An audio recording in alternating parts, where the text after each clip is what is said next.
શું તમને યાદ છે એ ગામડાનો ઓટલો જ્યાં નાની નાની વાતોમાં દુનિયાભરનું વહાલ હતું? આજે ભલે આપણે આલિશાન બંગલાઓમાં રહેતા હોઈએ, પણ દાદા દાદીના એ ઓટલા જેવી નિરાંત અને એમના ખોળા જેવી હૂંફ હવે ક્યાંય નથી મળતી. એ ઓટલો માત્ર પથ્થરોનો ન હતો, એ તો આપણી યાદોનું સરનામું હતું. નમસ્કાર મિત્રો, આજે મારે તમને એક એવી દુનિયામાં લઈ જવાશે જે કદાચ અત્યારની ભાગદોડ ભરેલી જિંદગીમાં ક્યાંક પાછળ છૂટી ગઈ છે. યાદ કરો એ વેકેશનના દિવસો, જ્યારે સવાર પડતા જ આપણે દાદાની આંગળી પકડીને ગામના છોરે જતા અને સાંજ પડતા જ દાદીના ઓટલે વાર્તાઓ સાંભળવા પડાપડી કરતા. એ વાર્તાઓમાં કોઈ સ્પેશિયલ ઇફેક્ટ ન હતી, પણ દાદીના અવાજમાં જે મીઠાશ હતી ને, એ આજે કોઈ મોંઘા મ્યુઝિકમાં પણ નથી મળતી.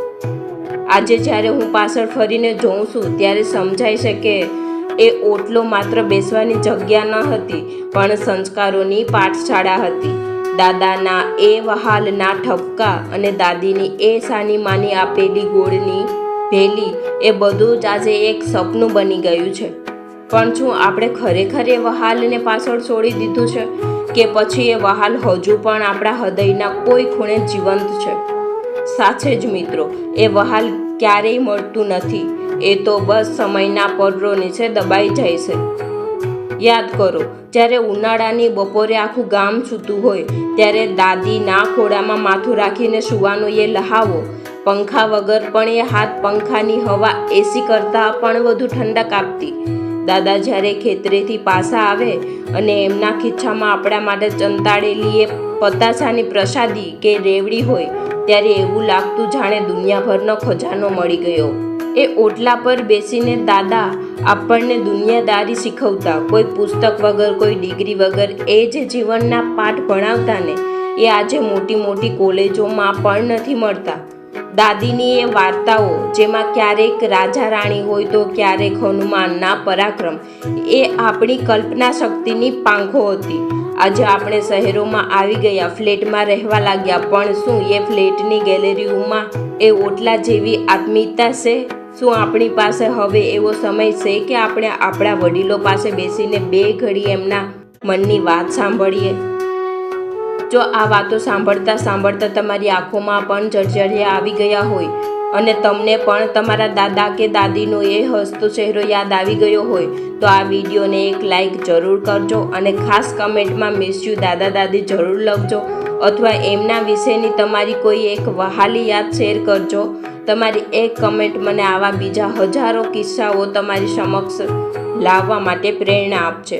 અને જો તમે પણ ઈચ્છતા હોવ કે આપણે ગામડાની આ સંસ્કૃતિ, આ સંસ્કારો અને આ વહાલ ક્યારેય ભૂલાય નહીં, તો આ વીણાની વાત ચેનલને અત્યારે જ સબસ્ક્રાઈબ કરી લો, કારણ કે અહીં આપણે માત્ર વાતો નથી કરતા, આપણે આપણી વિરાસતને જીવંત રાખીએ છીએ.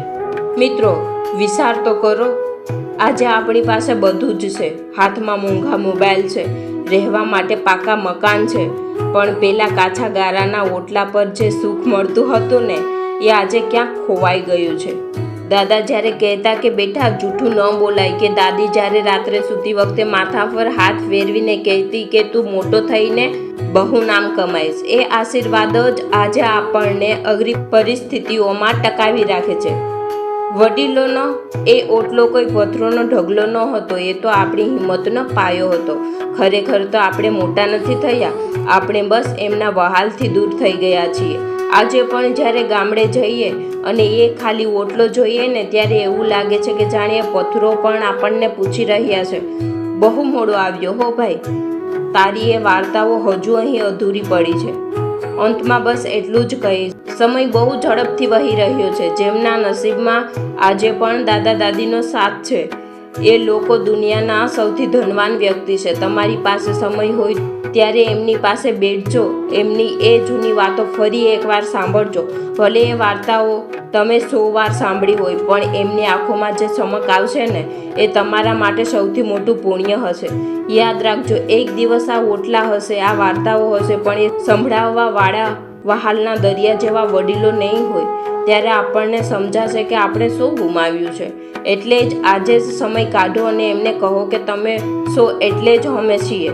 ચાલો ફરી મળીશું આવી જ કોઈ દિલની વાત સાથે આપણી આ સફરમાં. ત્યાં સુધી તમારા વડીલોનું ધ્યાન રાખજો અને એમના આશીર્વાદ લેતા રહેજો.